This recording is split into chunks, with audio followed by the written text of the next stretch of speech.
নমস্কার বন্ধুরা, স্বাগত জানাই মিস্টার অ্যান্ড মিসেস কুকিং আর্টে। আজকে নিয়ে এসেছি ব্রেকফাস্ট আর লাঞ্চ বক্সের জন্য দুর্দান্ত একটা রেসিপি। আমরা ব্রেকফাস্টে একদম ঝটপট আর লাঞ্চেও কিন্তু তাড়াতাড়ি বানিয়ে দিতে পারবো এই রকম একটা সবসময় খাবার পছন্দ করি, যাতে খুব সহজে আর তাড়াতাড়ি হয়ে যায়। আর বাচ্চারা অনেক সময় কিন্তু সবজিও খেতে চায় না, তাই আজকের এই রেসিপিটা একদম ফাটাফাটি আর পারফেক্ট একটা রেসিপি। ঝটপট হয়ে যাবে লাউয়ের চিলা।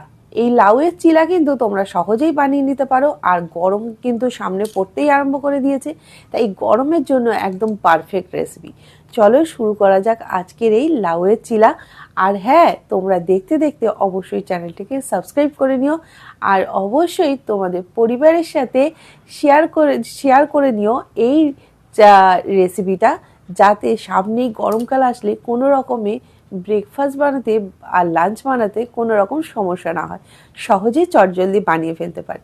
চলো দেখে নেওয়া যাক আজকের রেসিপিটার জন্য প্রথমে এখানে আমরা নিয়ে নিয়েছি একটা লাউ। দেখো লাউটা খুবই সাইজে বড়। এই লাউটা আমরা অর্ধেক করে নেব, পুরো লাউটা এখানে আমরা নেব না। অর্ধেকটা লাউ করে নেওয়ার পরে আমরা লাউয়ের একটা অংশ কিন্তু নিয়ে নেব। দেখো দুটোকে অর্ধেক করে দিয়েছি। এরপরে লাউয়ের যে বোটার অংশটা সেটাকে আমরা কেটে বাদ দেব। লাউয়ের বোটার অংশটাকে কেটে বাদ দিয়ে আমরা এই লাউয়ের যে খোসাগুলো সেগুলোকে খুব ভালো করে ছাড়িয়ে নেব। এই লাউটাও কিন্তু আমরা পুরোটা নেব না, কারণ এখানে আমাদের পুরো লাউটা লাগবে না রেসিপিটার জন্য। লাউয়ের বোটার অংশটা ছাড়িয়ে নেওয়ার পরে খোলাটাকেও ছাড়িয়ে নিয়েছি, নিয়ে এইভাবে একটা গ্রেটারের সাহায্যে লাউটাকে ঠিক দেখো এইভাবে ঝিরিঝিরি করে কেটে নিচ্ছি। লাউটাকে একদম ঝিরিঝিরি করে আমরা কেটে নেব কিছুটা পরিমাণে।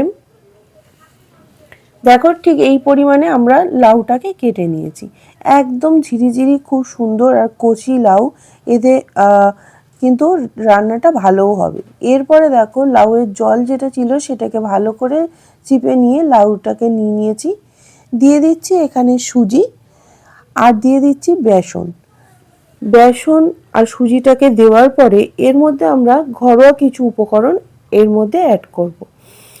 এর মধ্যে আমরা দিয়ে দিলাম আদা কোরানো, দিয়ে দিচ্ছি কাঁচা লঙ্কা। ঝালটা তোমরা বুঝে দেবে, যে যেরকম এখানে ঝাল খেতে চাও সেরকম দেবে।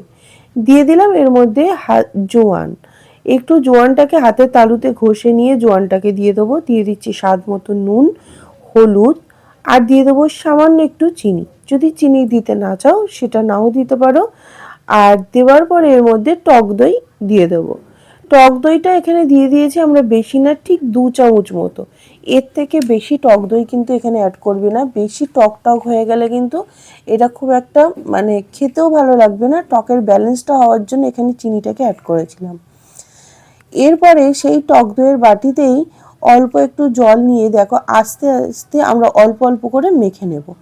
তোমরা পুরো একসাথেই এখানে জলটা লাগবে সেটা নয়, তোমাদের যদি জল লাগে তাহলে অল্প অল্প করে এরকম জল দিয়ে ব্যাটারটাকে কিন্তু একটা মিডিয়াম ব্যাটারে আনতে হবে। যেহেতু এখানে সুজি রয়েছে তাই কিছুক্ষণ এখানে আমরা 10 থেকে 15 মিনিট এটাকে আমরা এইভাবেই রেখে দেব ঢাকা দিয়ে, যাতে সুজিটা খুব ভালো করে ফুলে যায়। দেখো সুজিটা ফুলে যাওয়ার পরে এই রকম ঘনত্বটা এসে এখানে আমরা দিয়ে দিচ্ছি ফ্রেশ কিছু ধনেপাতাটাকে দেওয়ার পরে এটাকে আবারও খুব ভালো করে মিশিয়ে দিচ্ছি। এখানে কিন্তু ঘনত্বটা খুব বেশি একটু অনেকটাই টাইট হয়ে রয়েছে। এর মধ্যে তো সামান্য একটু জল মিশিয়ে আমরা একটু পাতলা করে নেব। আর তোমরা কিন্তু এর থেকে আরেকটু সামান্য একটু জল মিশিয়ে এখানে আমরা রেডি করে নেব। কড়ার মধ্যে এখানে আমরা তাওয়াতে তেল ব্রাশ করে নিচ্ছি। তেলটাকে ব্রাশ করে নেওয়ার পরে এর মধ্যে আমরা তাওয়াটাকে খুব ভালো করে আগে গরম হতে দেবো। তাওয়াটাকে কিন্তু খুব ভালো করে গরম করে নেবে। তারপরে তেল ব্রাশ করে নেওয়ার পরে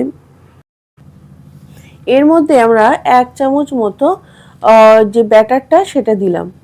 ভালো করে তাওয়াটাকে গরম করে নিয়ে এরপরে আঁচটাকে একদম কমিয়ে দেবো। কমিয়ে দিয়ে এই ব্যাটারটাকে দিয়ে আমরা ঠিক 3 থেকে 4 মিনিট অপেক্ষা করব। এটাকে একটু ঢাকা দিয়ে দেবো যাতে তলাটা খুব ভালোভাবে হয়ে যায়। তলার পজিশন হয়ে যাওয়ার পরে দেখো আমরা উল্টে দেবো। তলার কালারটা দেখো একদম ব্রাউন কালার হয়েছে, খুব সুন্দর। এরকম সাইড দিয়ে হালকা হাতে একটু চেপে চেপে দেবো। তাতে কি হবে বলো তো, এই হালকা হাতে চেপে চেপে দিলে সাইডগুলো যেহেতু মোটা, এটা একটু মোটা সাইডগুলো মোটা থাকে, খুব তাড়াতাড়ি রান্না হয়ে যাবে। এরপরে আবারও ঢাকা দিয়ে এটাকে কুক করে নিয়ে উল্টে দেখো কালারটা দেখেছো কত সুন্দর এসছে, দুপিটেই কালারটা খুব সুন্দরভাবে এসছে। এরপরে এটাকে সাইড দিয়ে এরকম আলতো হাতে চেপে চেপে রেডি করে নেব। ঠিক এইভাবে উল্টে পাল্টে এটাকে রেডি করে নেওয়ার পরে আমরা কিন্তু কিছুক্ষণ পরে এটা নামিয়ে দেবো। এটা যেমন খাওয়াও ভীষণ হেলদি, আর তোমরা এটা ব্রেকফাস্টে বা টিফিনে কিন্তু এটা করে দিতে পারো, খুবই ভালো আর একদম সহজ চটজলদি রেসিপি। কোনো রকম বেশি উপকরণ বা ঝামেলা ছাড়াই এইভাবে বানিয়ে নিতে পারো। আবারও একটা ব্যাটার এখানে আমরা দিয়ে দিয়েছি, দিয়ে একইভাবে ঢাকা দিয়ে আমরা কিছুক্ষণ হতে দেবো। কিছুক্ষণ হতে দেওয়ার পরে 3 থেকে 4 মিনিট পরে আমরা দেখো ঢাকাটা খুলে দেখে নিচ্ছি। দেখতে পাচ্ছ উপরটা কত সুন্দরভাবে হয়ে গেছে। এরপরে আমরা এটাকে উল্টে দেবো। এটাকে আলতো হাতে আমরা তুলে দেখো একবারেই কিন্তু উল্টে দিয়েছি, তলার কালারটা দেখো কত সুন্দর এসছে। ঠিক সাইডগুলো এইভাবে একটু প্রেস করে দিয়ে আবারও ঢাকা দিয়ে দিচ্ছি। রেডি হয়ে গেছে আমাদের দুর্দান্ত স্বাদের এইরকম লাউয়ের চিলা। তোমরা এর থেকে আর একটু সাইজ বড় করতে পারো, এখানে আমি একটু মিডিয়াম সাইজ রেখেছি। এই চিলাগুলো তোমরা সস দিয়ে বা গ্রিন চাটনি দিয়ে বা টক দই দিয়েও খেতে পারো, দুর্দান্ত লাগে। আর এটা কিন্তু সকালে ব্রেকফাস্ট বা তোমরা টিফিনের জন্য এটা সহজেই বানিয়ে নিতে পারবে। খুব সুন্দর খেতে আর খুব চটজলদি হয়ে যায় আজকের এই রেসিপি।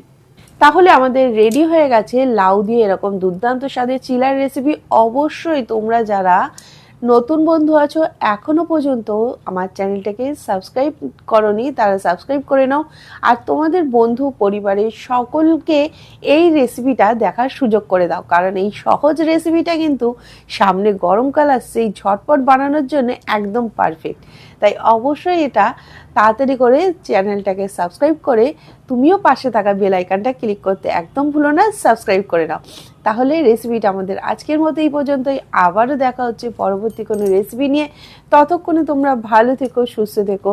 ফিরে আসছি নতুন কোনো রেসিপি নিয়ে।